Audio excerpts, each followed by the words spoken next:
महाराष्ट्र विधान परिषदेच्या 5 जागांसाठी नुकत्याच झालेल्या पोटनिवडणुकीत बिनविरोध निवड झाल्याने राज्याला 5 नवीन आमदार मिळाले आहेत.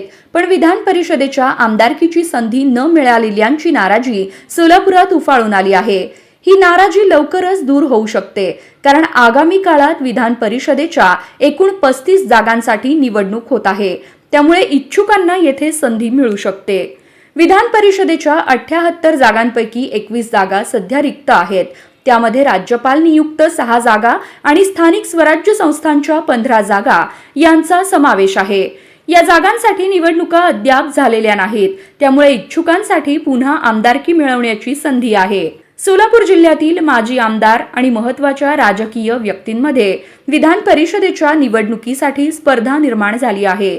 यामध्ये भाजपचे माजी आमदार प्रशांत परिचारक, राम सातपुते, राजेंद्र राऊत, शहाजी पाटील तसेच राष्ट्रवादी अजित पवार गटाचे माजी प्रदेश प्रवक्ते उमेश पाटील यांची नावे चर्चेत आहेत. यांना विधान परिषदेच्या माध्यमातून आमदारकी मिळू शकते.